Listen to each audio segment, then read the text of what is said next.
I think of art styles that could be described as handmade, Jack King Spooner is easily the first game dev that always comes to mind. His games are always these amazing psychedelic trips of multimedia. He got pen and paper, claymation, VHS filters and static, even sometimes live action video of just him on camera and just morphed into some weird thing. I've always loved the hands-on, personal feel to these games, and dude, the game they just put out, it is not only that sort of thing, but it is easily the most ambitious version of that we've seen from them yet. Judero, an action-adventure RPG type thing that aims to retell Scottish folklore entirely through stop motion. I was really happy seeing that Kickstarter succeed. It didn't do like gangbusters, but there clearly was interest in this sort of thing getting made, and I thought that was really cool. It actually came out a few months ago, I think back in September. Good old Jack sent me a review code, thank you for that. I didn't get around to playing it until just a few days ago, but I just finished it, and I really want to get the microphone out of the shot. You can just see that. I really want to show it off and share it with people really quick, because it's a really wonderful and magical thing, and I really just got to get it out there and have people play it.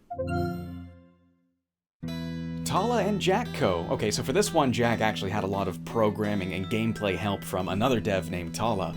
So these games don't usually involve a whole lot more than just walking around and talking to people, but this time around, Judero's got a whole lot of cool action gameplay under the hood too. Another way this game's a lot more ambitious than usual. Oh wow, okay, that's a cool title screen. Right away you already have an idea of what exactly went into making this game. Right off the bat, you already have all the context you need to really be able to appreciate what you're looking at here. I think that's really clever that they did that. And you gotta love that logo too, like the Celtic stone imagery. It looks like a titanite slab that's hundreds of years old. It's the moss and everything on it too. But anyway, let's start a new game.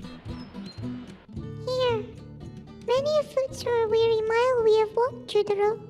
So yeah, the first literal 1 second of the game is kind of out there. You got a little photorealistic pink rabbit named Mab talking to you from a floating little cloud. Hush, Mab. Hark. Yonder shepherd calls out.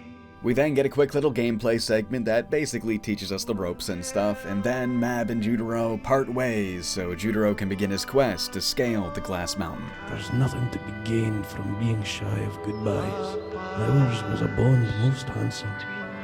We ought not to dismiss that.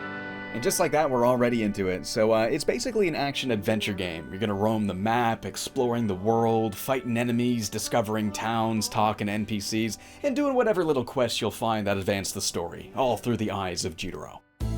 It sort of feels like a high-fidelity, handcrafted version of like a Super Nintendo RPG, an action RPG, something like Illusion of Gaia, the ones where it's not turn-based and you can actually strike at the air with a weapon. You can whack guys with your walking stick, you got a basic 3-hit combo, and you've also got a dodge button that gives you iframes, so if you like the kind of dodge and strike sort of gameplay that a Dark Souls game has, it's very similar here, just with a fixed camera angle instead of over the shoulder. Not really a whole lot to the fundamentals here, but it is really fun. It's simple, but it's really fun, you know? I love just dashing through an attack to hit the guy on the other side. If there's like a shockwave, just dodging through it with the iframes. Things get even more interesting though when you start using the possess ability. So using the top face button, whether that's triangle or X or Y or whatever you're playing on, Judero's spirit will leave his body and you can control it. And if you move into an enemy, you will then take control of it. Yeah, if you're just in the middle of a big scramble and fight, you can just grab a random dude, chomp at somebody else, or throw some fireballs out there by grabbing a mosquito's brain and making him do stuff he shouldn't be doing. It's a really cool thing just to throw in there, just I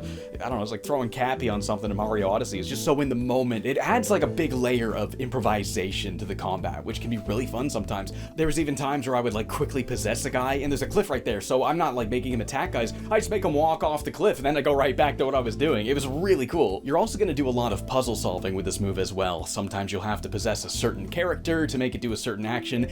Maybe there's a big apple in the way, so you gotta possess one of these little freaks to make them eat it. You ever see that social media account that's like, we can't go there yet? That's a really good one. There's a giant apple in the way and you have to get a monster to eat it for you. You can also possess bugs to crawl under sticky webs and maybe destroy something on the other side that'll get rid of them. This part's cool. I had to figure out that this guy's gonna chase you and he just kills you immediately. But if you possess something and get him to chase it into this room, you can then hit the switch and lock him up in there. I was actually kind of impressed by the puzzle solving sometimes. Like, it can be a little bit basic. Sometimes it's just like, hey, there's 4 switches switches, put a thing on each one. But other times I had to figure out that this giant golem I can possess, I couldn't really figure out anything to do with it at first. But then I realized this wall of fire, oh my god, I'm supposed to use that as a shield and then I can get all the way through. A lot of really cool things like that. I love the way the game plays with fire. Maybe you'll control somebody to burn something away, or maybe you'll find a way to light an enemy on fire, then move them into something to affect that obstacle. Sometimes you'll even be extinguishing fire, often using one of these little pumps here. So for a good while you'll have to find an enemy and possess it in order to take control of one, but eventually you'll be able to just straight up summon guys. You often unlock these by completing a weird random little minigame you'll find in the world, still throwing in just these weird surreal minigames in Judero. That's kind of cool to see because I loved how Dujana did that. There was this one that was like a big elaborate strange surreal Metroidvania, and I played it for so long I actually forgot the main game existed. Now it's not really anything like that here, they're more so like quick little Donkey Kong Country bonus games where you're more or less trying to get all the coins and go for a high score or whatever, with of course a level being fashioned around whatever monster you're controlling. The combat is easily the most fun with the boss fights though. Oh my god, just dancing around, all the attack patterns, getting in the hits, getting in, getting out. I had a freaking blast with all these fights. The exploration here is pretty dang fun. I mean, a world that looks like this is something you really want to take a good look around. I love even the texture of the ground. Like, the ground is 3D, but it still has handcrafted textures. Even like the sand looks like paper. I mean, some of the scenes here are just absolutely lovely. Like when you're walking on the rocky cliff edge, you got the water there, the sounds of the ocean, the seagulls, the bright blue sky, all made with a bunch of random objects and handcrafted stuff thrown together into this big video game collage of a world.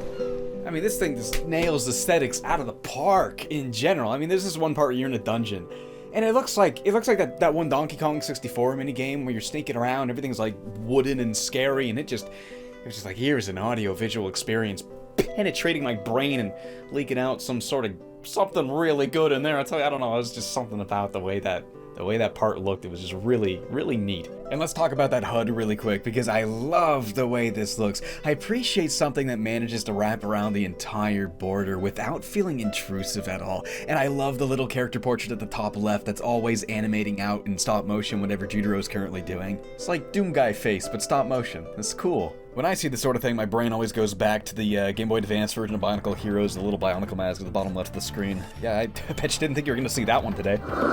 Or this one. Now, the first couple of chapters, you're just walking around woods and going to villages and stuff, but on chapter 3, the whole sea opens up and you're on a boat and you can just go whatever way you feel like. So you basically have to find the bosses, you have to go to the right islands and fight those islands' boss fights. But you can go to any island you want. There's a whole lot of optional ones that just have treasure chests and gold and stuff to find. It was giving me those magical sensations I got when I played Wind Waker as a kid. You show up to this island, you see all these chests, but there's a weird magical barrier in front of it. No instructions whatsoever. You just fiddle around and see if you can find out what to do there. I like the monkey that's on your boat with you. Randomly, I was just sailing, and then he just started doing poetry. I kiss my angel and my life creates verse. A secret room of lost matronymics play my pulse. And there, in the middle, your gleaming thought. My magic, my art, my love, my light. This game is very strange and random sometimes, but in the most, like, ethereal and magical and lovable way. It knows exactly when and when not to take itself seriously. A lot of this stuff is very potent, but sometimes this game is straight up goofing around. Yeah, fishy man. Yeah, Big John. Yeah, that's me. So while there's no experience or leveling up or nothing in this game, you can use all those coins to buy brand new moves for Judero. This could be like a simple projectile attack that's good at chipping away the health points without getting in if there's too much chaos going on, playing it safe. There's also a spin move that's pretty good when you're overwhelmed by a whole bunch of guys around you. There's a little tornado that I didn't really use a whole lot. I didn't really find it all that helpful. Maybe I was just doing it wrong, I don't know. You can even get a little seagull buddy that'll beat the crap out of guys for you. That's really fun. It's also just kind of cool having a stop-motion seagull fly around you all the time. I love that. These abilities will help you take on the world's bosses, so that's really what you're doing here is you're scouring the world looking for the boss fights, and once you defeat them all, then the story can advance and you can go to the next chapter. I know, again, with the Dark Souls comparison, but the way the story handles these boss characters also feels very similar. I mean, there's a lot more spoken dialogue exploring it, and you can read stuff on it too. I would imagine these are all probably based off of real Scottish mythology characters, but I really love how it all feels like they have real weight in the world. You see the way they were treated, the things that happened that made them in the positions they were creating terror and stuff like that, or maybe some of them are just kind of misunderstood and were rejected by everybody else. And using boss fights as a vessel to explore like a large set-piece character, I think is just a really cool thing that I love seeing games do. I loved how Dark Souls and Bloodborne does that indirectly. It's a little more direct here, but anybody that loves that sort of thing is bound to love it here too. The story here is probably what I found the most interesting though. Okay, well, I don't even know if I would say it's the story as much as it's just like a string of consciousness of writing and themes that exist in this thing. There are times when you'll walk into a building and it feels like the game ripped you right out of the game, out of the art style, out of the time period, and you're just in modern day and everything's hand-drawn instead of stop motion, and this person in this room, they tell you a story that couldn't exist in the time period you're playing the game in Judero, in that world.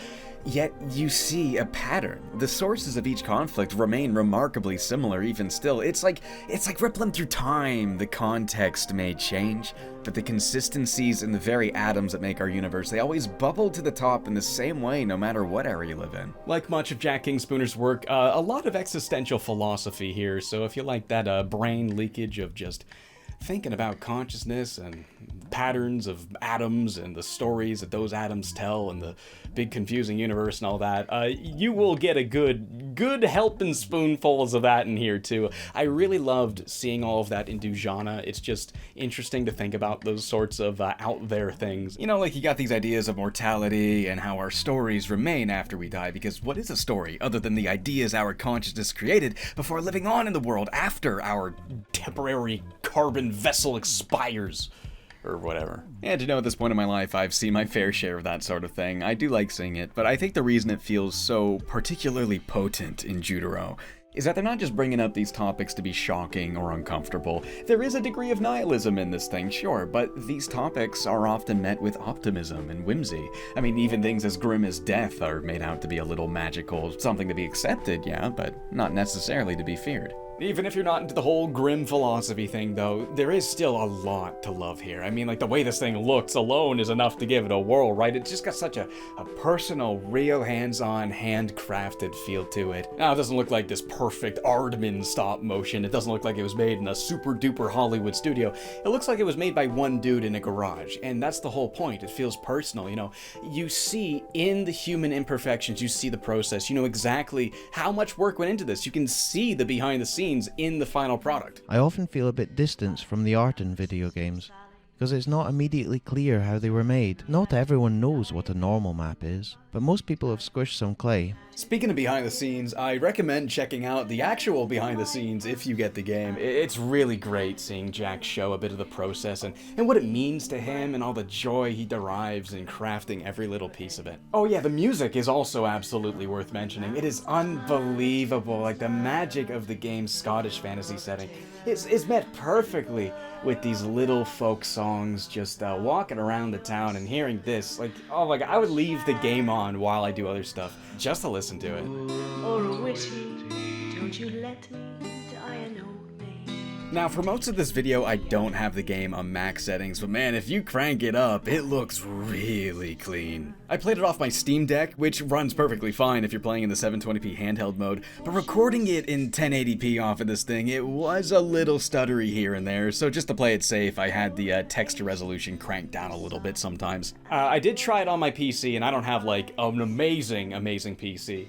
But it did run perfectly fine on that, so I wouldn't worry too much if you have like a computer. But Steam Deck users, the cutscenes also didn't work on it. Maybe get some Steam Deck patches. I don't know. But my point being is, I think it'd be cool if they had like a next-gen console version of this thing, like a PS5 or an Xbox Series X version. Because I'll never forget booting up Tinykin on PS5 for the first time and how fast it loaded and how clean all of the textures looked. It felt like the PS5 was built for like high-fidelity billboard sprite games. So having a version of Judero where you can just buy and download and right out of the box is max settings and run super good, I think the PS5 would be a good home for Judero, I guess what I'm saying.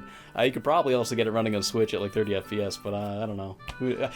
I think they really should get it on consoles though, because, you know, I can tell you all about it, but only half of my audience plays on PC. So I do hope to get it on more stuff so more people can play it. Again, especially PS5, because that thing would look smooth as hell. Right now, as of this video, it's just on Steam. It's only 20 bucks. Yeah, I highly recommend it to anybody who really wants to dip their toes in Scottish fantasy folklore stuff, or anybody that just wants like a classic feeling, Super Nintendo type feeling action RPG with a really cool, unique look to it. It's about an 8-hour game. I'd say there's a lot of secrets I missed, so there's probably some replay value to it as well.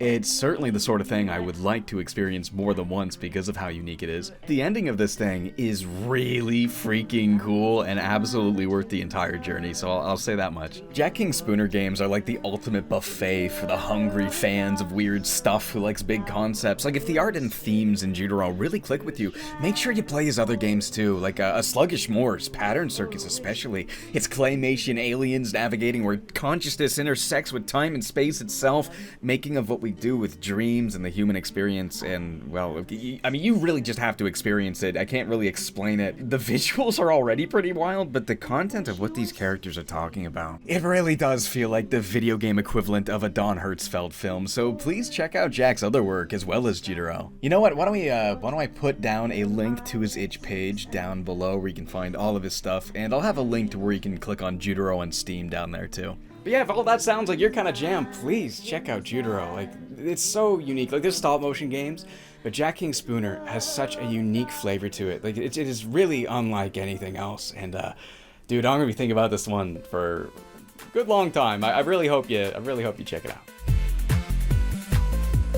Yo, a little piece of advice for anybody that likes playing games on Steam. If there's a game you like and you would like to help support it, leave it a review. That is the single best thing you can do to help its performance in the Steam algorithm. And yeah, you do have to write in a review. You have to type in some words, but you don't really have to. You could just type in the word good if you wanted